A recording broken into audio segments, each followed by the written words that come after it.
Hi hello welcome to Shanthi special. Bread வச்சு இன்றைக்கி ஒரு ஸ்வீட் போண்டா ஒரு கார போண்டா போட போகிறோம். ரொம்ப ஈஸியாக எப்படி செய்யுதுன்னு பார்க்கலாம் வாங்க. நான் இதுக்கு வீட் பிரெட் தான் வச்சுருக்கேன்.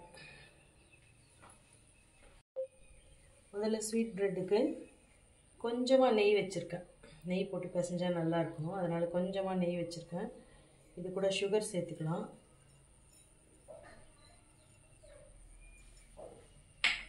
கூட பால் சேர்க்குறேன், நல்ல திக்கான பால். போண்டா பிடிக்கிற அளவுக்கு வரணும், அந்த அளவுக்கு போட்டு பிசைஞ்சிக்கலாம்.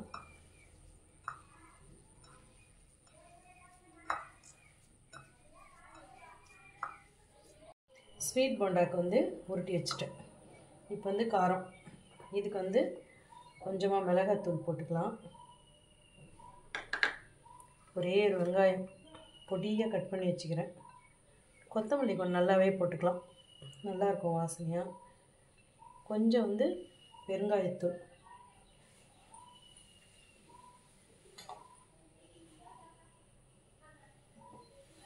இதுக்கேற்ற மாதிரி சால்ட்டு, இது எல்லாத்தையும் போட்டு நல்லா பிசைஞ்சிக்கலாம். இப்போ ஸ்வீட் போண்டா கார போண்டா ரெண்டுமே ரெடி பண்ணிட்டோம். உங்களுக்கு சைஸுக்கு ஏற்ற மாதிரி சின்னதாகவோ பெருசாகவோ நீங்கள் போட்டுக்கலாம்.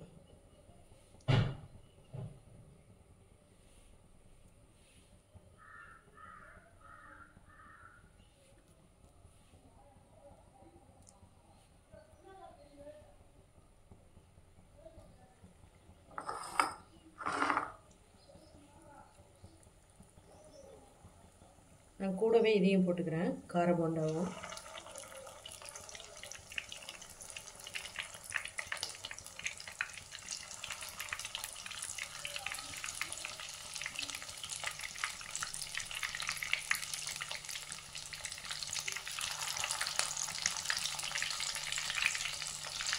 ரொம்ப சீக்கிரம் ஆகிடும், பொரியறதுலேயே கூட சீக்கிரம் பொரிஞ்சிடும்.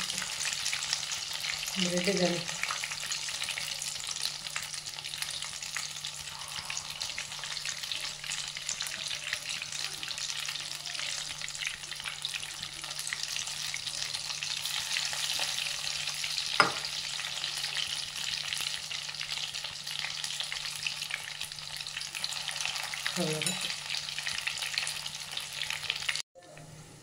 இப்போ லேசாக திருப்பி விட்டுக்கலாம். ஸ்வீட் எல்லாம் ரெடி ஆகிடுச்சுன்னு நினைக்கிறேன் ஒரு பக்கம், அதனால் திருப்பி விட்டுக்கலாம்.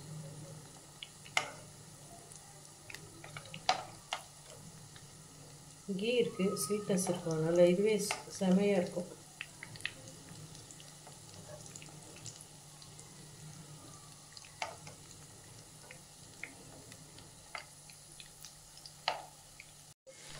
இந்த ஸ்வீட்லாம் முதல்ல எடுத்துடலாம், அது ஆயிடுச்சு.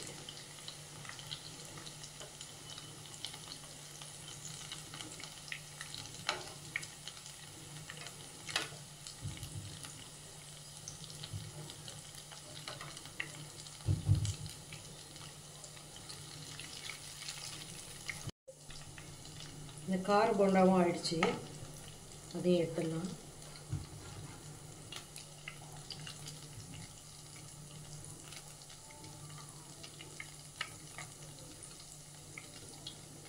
நான் கூட எதுவுமே போடலை, மைதா கடல மாவு இந்த மாதிரிலாம் எதுவுமே போடல, வெறும் ப்ரெட்லேயே தான் போட்டேன்.